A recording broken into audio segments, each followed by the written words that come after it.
皆さんこんにちは、みやまです。本日はじゃん、こちらの任天堂スイッチのおすすめ周辺機器をコスパ重視のものと快適さ重視のものでそれぞれ分けてご紹介しようと思います。まずはコスパ重視のアイテムの方からご紹介していきます。早速一つ目なんですが、じゃん、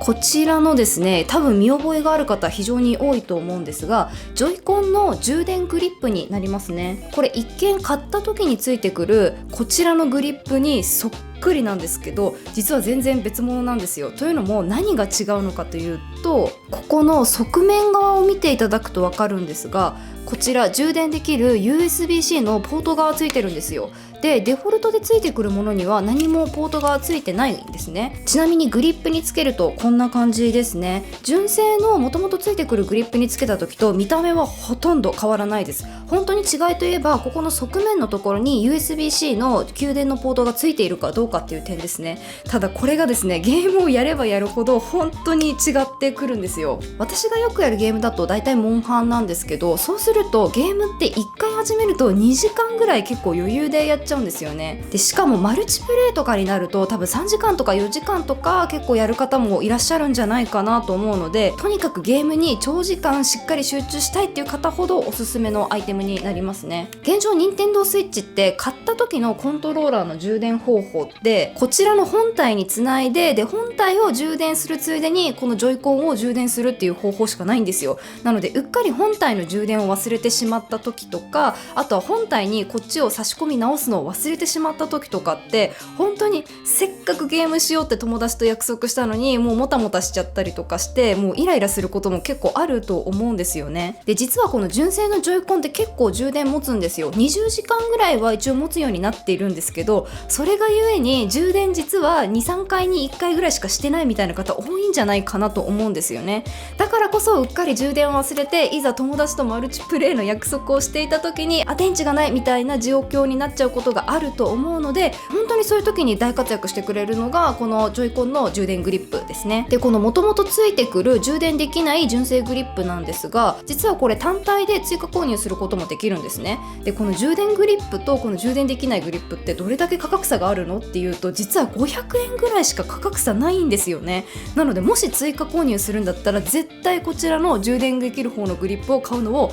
おすすめします。それにですね、そもそも500円ぐらいしか価格差がないんだったら、本体の価格を上げてでも元々こっちの充電グリップつけといた方がいいんじゃないかなと思うぐらい本当に便利ですね。しかも任天堂スイッチのいいところは、ここの充電が USB-C でできるんですよ。なのでもちろん元々付属している純正の USB-C ケーブルでも充電できますし、たくさんガジェット持ってる方は元々持ってるお手持ちの USB-C ケーブルとかでも気軽に充電できるので、その点は本当にありがたいですね。ただちょっとご注意いただきたいのが、任天堂スイッチライトをお使いの方は元々ここのジョイコンっていうのがなくて一体型になってると思うので、そういう場合はここの充電グリップだけ買っても使えないのでご注意ください。ただ任天堂スイッチライトでこういう風にコントローラーを別途持ってゲームプレイしたいんだっていう場合は、この充電グリップと純正のジョイコンを合わせて買ってしまうと結構お値段いっちゃうんですよ。その場合はちょっとこの後ご紹介するプロコンと呼ばれる純正のいいコントローラーがあるので、そちらを追加購入するのをおすすめします。はい、続いて2つ目のコスパ重視のおすすめアイテムなんですが、それがじゃん、こちらのですね、純正の充電スタンドになります。これどんな風に使うかっていうと、使い方めちゃくちゃ簡単です。ここに USB-C のプラグがぴょっと飛び出ていると思うんですけど、この飛び出ている部分をここの下の部分ですね、ここの USB-C のところにここの飛び出ているプラグを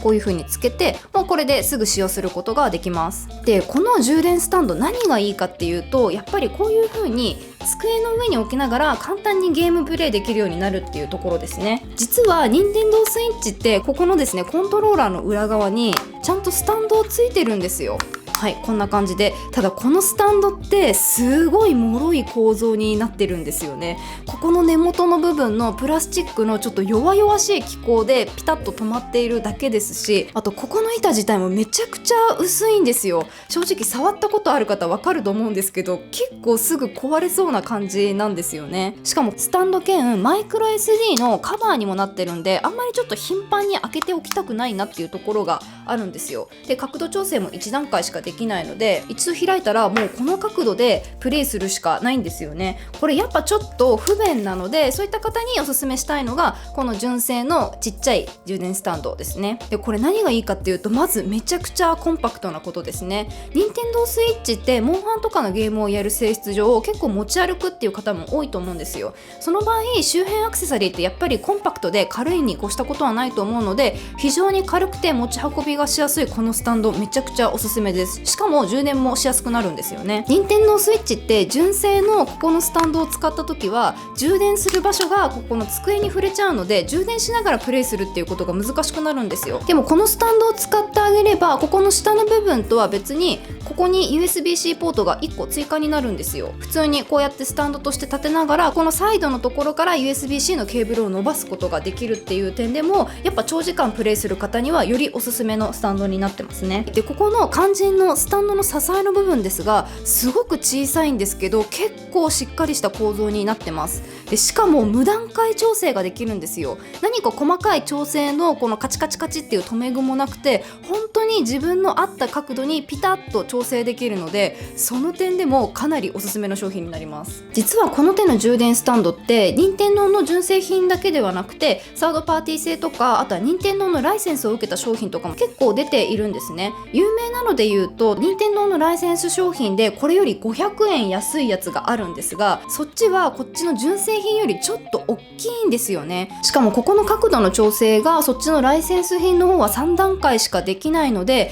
より外に持ち運んで使うことが多いんだって方はこっちの純正品の方がおすすめですね。ちなみにこちらのスタンドなんですが、任天堂スイッチだけではなくてスイッチライトの方も使えるので、そのあたりご安心ください。ただ1点注意点があるんですが、これ本当にぴったりサイズなんですよ。なので普段プラスチック系のケースをつけてる方とかはちょっとここにはまらない可能性があるので、その点だけご注意ください。はい、そしたら続いてはコスパ重視のアイテムをより進化させたものだったりとか、もしくはより集中してゲームができるようになる快適さ重視のアイテムをご紹介していこうと思います。じゃじゃん。まずはこちらですね。任天堂スイッチプロコントローラー、通称プロコンと呼ばれているものですね。このコントローラーはモンハンもしくはスマブラをやる方はもうほぼ必須と言っていいんじゃないかってぐらい、とにかく使い心地最高です。ジョイコンと並べると結構よくわかるかなと思うんですが、ボタンとボタンの位置がプロコンの方が結構近いんですよね。プラスこの厚みですね。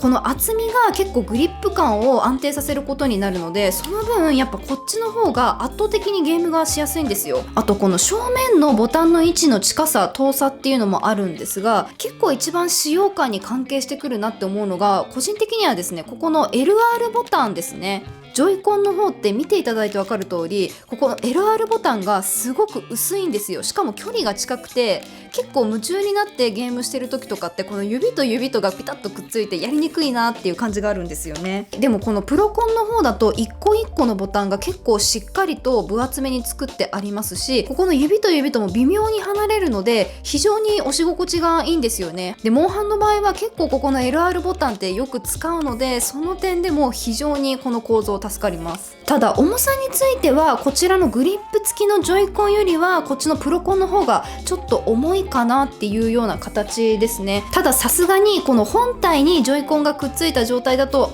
明らかにこっちのプロコンの方が軽くなるので、腱鞘炎を持ってて少しでも指とかあと手首をいたわりながらゲームしたいなって方はこっちのプロコンの方がおすすめですね。先ほどのグリップにジョイコンつけてもいいんですけど、ここの指の負担がかかりにくい感じとかはプロコンの方があるので、個人的にはプロコンでやってた方がより長時間快適にゲームができるかなっていうような感覚があります。でこちらのプロコンを使う場合なんですが、本体を持ちながらゲームをすることはもちろんできないので、その場合は先ほど紹介したこちらのスタンドとかを使ってこんな感じで本体を立ててあげてプロコンを使う必要がありますね。でこのプロコンなんですが、ちゃんとコントローラー自体にこの USB-C の給電ポートがついてるので、ここに USB-C ポートを挿していただいて充電しながらプレイすることももちろん可能です。でこのプロコン、ジョイコンよりもなんとバッテリーの持ち時間が長いです。先ほどジョイコンが20時間バッテリーが持つってお話をしたんですが、なんとこのプロコン40時間バッテリー持つんですよ。なのでしっかりフル充電していけば友達の家にプロコンを持って遊びに行くっていう場合も結構安心して長時間ゲームプレイできるようになってますね。とはいえこのプロコンやっぱり7000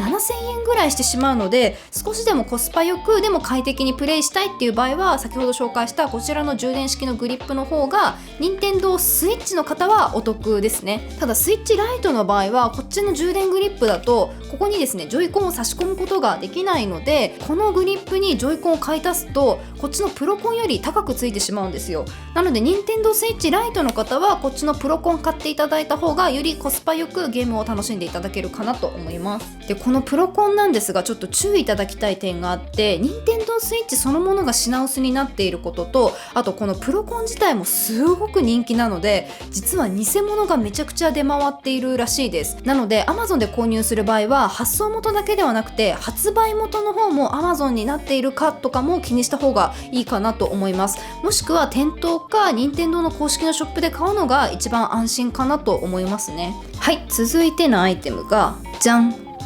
こちらのスイッチ用の HDMI 変換ドックですね。これは純正品では似たようなものは出ていなくてサードパーティー製のものを購入しました。任天堂スイッチの HDMI 変換ドックってこう見ていただいて分かる通りめちゃくちゃ大きいんですよ。実は充電一つとっても純正品だけで済まそうとするとこの大きいドックにいちいち突っ込んで充電しなきゃいけないんですよね。これ結構大変で、画面につなぐだけじゃなくて充電もこんな大きい場所が取るものじゃないといけないっていうのは持ち歩くためのゲーム機としては割と致命的な欠点かなって個人的には思うんですよね。でこのめちゃくちゃ大きい HDMI の変換ドック兼 AC アダプター充電器ですねの役割を果たしてくれるのがこちらのちっちゃいアイテムっていうことになります。こちら本当に便利でして、例えばお友達の家にこの Nintendo Switch を持っていく時に充電し損ねてたって時はもちろんなんですが、別の部屋のテレビとかにこのドックを固定していて自分の部屋でやる時に毎回つなぎ直さなきゃいけなくて不便みたいな時とかも部屋とかディスプレイごとにこれ1個買っておけばもう簡単にスイッチつなぐだけで済むので、その点でも本当におすすめですね。でこちらがですねこんな感じで直接コンセントに挿せるようなプラグがついていて、でその反対側にはポートが3つついています。 HDMI ケーブルのポートと USB-A のポートと USB-C のポートですね。それぞれの使い道としてはまずここの USB-C のポートがあると思うんですけど、ここのポートは基本的にこちらの Nintendo Switch とつなぐために使います。ちなみにですねここの USB-C から USB-C につなぐためのケーブルはちゃんと買った時に一緒に付属のケーブルがついてくるので基本的にはこちら使っていただければ一番安くていいかなと思います。はい、まずここの一番下の USB-C ケーブルをこの Nintendo Switch につなぎます。充電するだけであればあとはもうこのままこれをコンセントプラグに挿してしまえばおしまいです。で充電するだけではなくてディスプレイに移してプレイしたいんだよっていう時はここに HDMI ポートがあると思うのでディスプレイの HDMI ポートとケーブルでつなげばそれで終わりです。 HDMI ケーブルに関してはこれ買った時に付属してこないので別途購入するかお手持ちの HDMI ケーブルをつないでいただく必要があります。ディスプレイとこの HDMI ケーブルをつないであげたらここのコンセントプラグをガチッと電源に入れてあげればもうあとはそれだけでこちらのですね純正のドックと同じようにゲームがプレイすることができます。でちなみにですねここの真ん中の USB-A なんですが LAN ケーブル系のアダプターを接続してより高速通信することもできますし、個人的なおすすめとしてはここの USB-A はコントローラーの充電に使うのがおすすめですね。なので本当にこれ1個あれば任天堂スイッチを充電しながらコントローラーを充電しながらディスプレイにつないでゲームができるっていうような優れものになります。 3-in-1 の本当に便利な変換ドックですね。ただこちらのアイテムがですね純正品でもないですしもちろんライセンス認証アイテムでもないのでやっぱり純正品じゃないものをスイッチにつなぐのが不安だなって方はちょっとその点ご注意いただければなと思います。ただこれって作るのそんなに難しくないと思うんですよね。なので公式で純正品作っちゃえばいいんじゃないのかなって個人的には思いますね。さすがにデフォルトでつけろとまでは言わないんですけど500円高くなるぐらいだったら全然買うので純正品でいつかこういうタイプのものを作ってほしいなと思いますね。はい、続いてのアイテムがこちらの変換ドックと合わせて使うとものすごく便利なアイテムなんですが、それがですねじゃん、こちらの黒い板。多分私の動画をいつも見ていただいている方はご存知かなと思うんですが5月の買った良かったものでもご紹介した 4K のモバイルモニターになります。これ正直めちゃくちゃ気に入っていて、ここ最近買った1万円から2万円ぐらいのガジェットの中で一番のヒット作ですね。これモニターのサイズが 13.3 インチで 4K の解像度のディスプレイなんですが、実はスイッチってフル HD なので 4K じゃなくても全然いいんですよ。ただこちらのモバイルモニター PC のサブディスプレイにも使えますし、プラスですね、次スイッチの新型がもし出るとしたらさすがに 4K 対応なんじゃないかなと思って、ちょっと先を見越したっていう点でもこちらの 4K のディスプレイの方を購入しました。しかもこのモニターが Amazon でクーポン使うと1万9000円ぐらいで買えるんですよ。で1万9000円になるともうフル HD の同じぐらいのモニターとそんなに価格差がないんですよね。なのでその点でも 4K のディスプレイ買っとくっていうのは全然おすすめかなと思います。でさらにこのモニター何がいいかっていうと、実は IPS パネルなんですよ。ちょっと実際見ていただいた方が早いかなと思ってゲーム起動してみたんですが、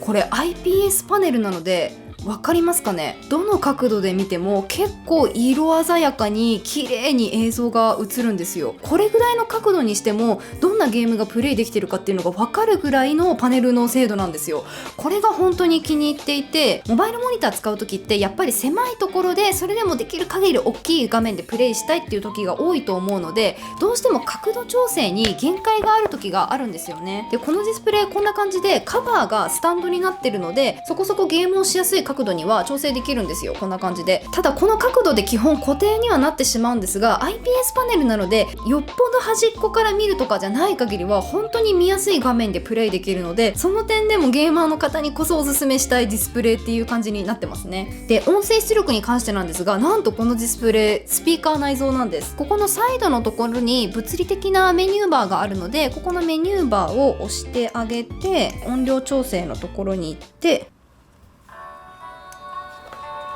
今だいたいこれが音量30ぐらいなんですけど、結構大きめのいい音が鳴りますよね。でこの内蔵スピーカーの他にも一応ここに有線用のドックがついてるので、音ゲーする方とかも問題なくここの有線ドック経由でゲームプレイできるかなと思います。ただ残念ながら Bluetooth には対応してないです。なのでワイヤレスイヤホンで聞くことができないっていうのが、唯一の欠点と言えるかもしれないですね。はい。で先ほど紹介したこちらのドックですね、もしこのドックを経由して充電しながら USB-C をつなぎたいという場合は、ここについているミニ HDMI ケーブルを経由してつなぐ必要があります。でこのミニ